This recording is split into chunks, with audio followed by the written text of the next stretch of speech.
नमस्कार। आज के इस नए एक्सप्लेनर में आपका स्वागत है। आज हम एक ऐसे विषय पर चर्चा करने जा रहे हैं जो सच में रोंगटे खड़े कर देने वाला है।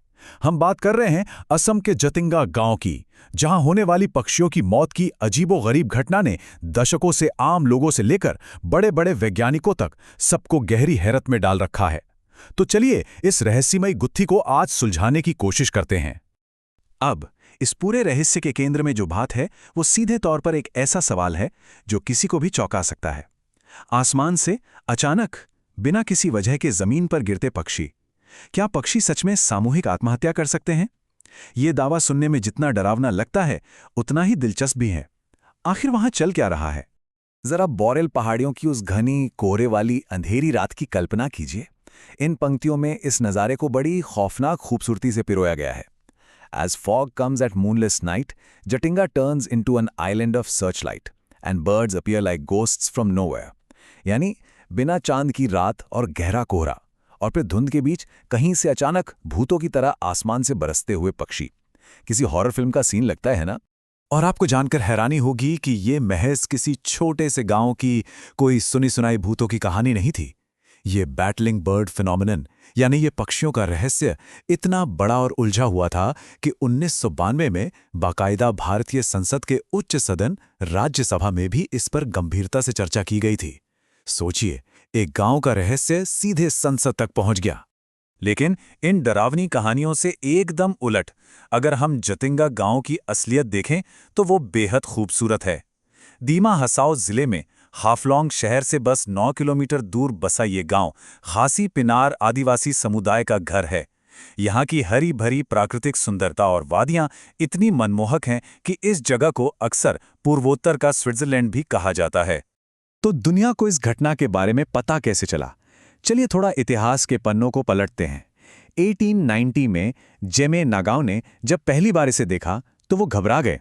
उन्हें लगा ये बुरी आत्माओं का कोई साया है।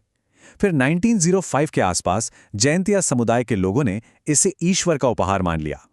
लेकिन असली मोड़ तब आया जब 1960 के दशक में प्रकृतिवादी ईपीजी और भारत के मशहूर पक्षी विज्ञानी सालेम अली वहां पहुंचे। उन्होंने इस पूरी घटना की ओर दुनिया भर के विज्ञान जगत का ध्यान खींचा। और एक और हैरान करने वाला फैक्ट बताऊं? ये अजीबोगरीब घटना किसी एक प्रजाति के पक्षी के साथ नहीं होती। पूरे 44 अलग अलग प्रजातियों के स्थानीय पक्षी इसका शिकार होते हैं। इनमें किंगफिशर, टाइगर बिटर्न और लिटिल एग्रेट जैसे पक्षी शामिल हैं। और मजे की बात यह है कि ये ऐसे पक्षी हैं जो आमतौर पर दिन के उजाले में बाहर निकलते हैं, रात में नहीं। अब जो बात इस पूरी गुत्थी को थोड़ा सा सुलझाती है वो ये है कि यह घटना कभी भी ऐसे ही नहीं हो जाती। इसके लिए एकदम सटीक प्राकृतिक माहौल चाहिए, बिल्कुल एक परफेक्ट स्टॉर्म की तरह। यह केवल सितंबर से नवंबर के महीनों में होता है, वो भी शाम 7 बजे से रात 10 बजे के बीच। रात एकदम अंधेरी और बिना चांद वाली होनी चाहिए, घना कोहरा या हल्की बारिश होनी चाहिए और हवा दक्षिण से उत्तर की ओर चलनी चाहिए। इस लिस्ट को देखकर एक बात तो पक्की हो जाती है कि ये कोई जादुई श्राप नहीं बल्कि शुद्ध विज्ञान और प्रकृति का खेल है। इसके अलावा जगह भी एकदम फिक्स है। ये पक्षी पूरे पहाड़ पर कहीं भी नहीं गिरते। जतिंगा रिज की केवल 1.5 किलोमीटर लंबी और मुश्किल से 200 मीटर चौड़ी एक छोटी सी पट्टी है जहां ये आकर गिरते हैं, और वो भी केवल तब जब वे उत्तर दिशा से उड़कर आ रहे हों। मतलब कंडीशन इतनी स्पेसिफिक है कि आप हैरान रह जाएंगे। चलिए अब इसके पीछे की बायोलॉजी को समझते हैं। एक चीज होती है जिसे काउंटर इल्यूमिनेशन कैमोफ्लाज कहते हैं।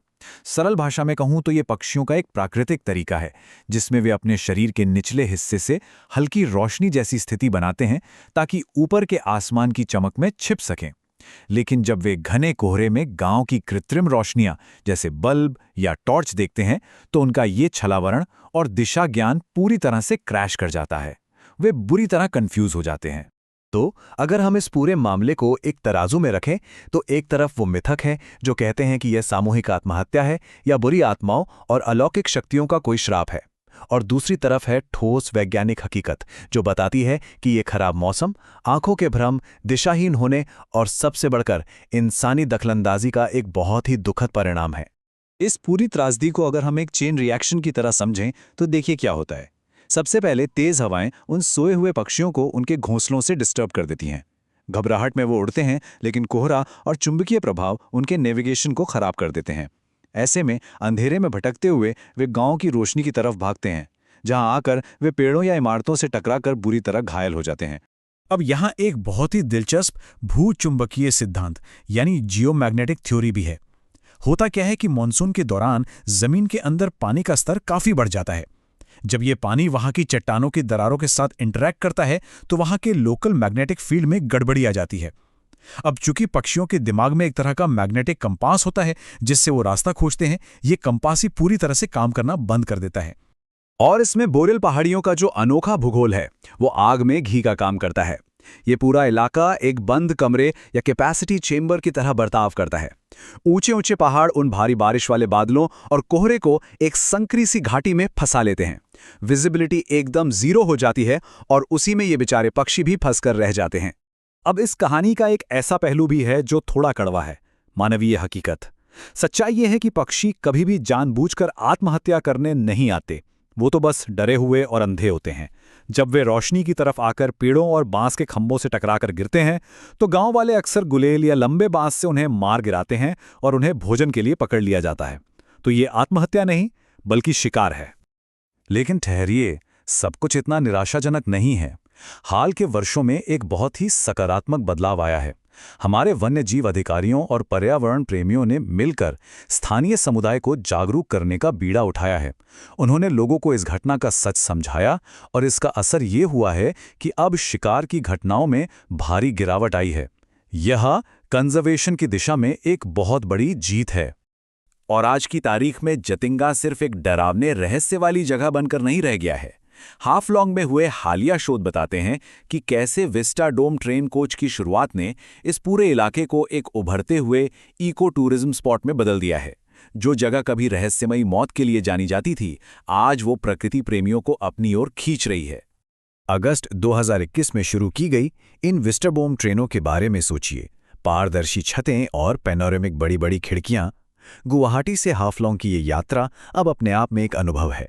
इसने इस पूर्वोत्तर के स्विट्जरलैंड को पर्यटकों और पक्षी विज्ञानियों दोनों के लिए बेहद सुलभ बना दिया है, जिससे यहाँ की लोकल इकोनॉमी में एक जबरदस्त उछाल आया है। तो अंत में हम एक बहुत ही गहरे सवाल के साथ इस चर्चा को छोड़ते हैं।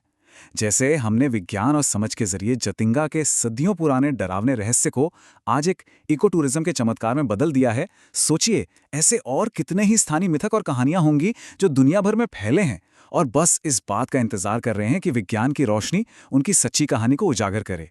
इस एक्सप्लेनर में मेरे साथ जुड़ने के लिए आपका बहुत बहुत धन्यवाद। अगली बार ऐसे ही किसी और दिलचस्प विषय के साथ फिर मिलेंगे।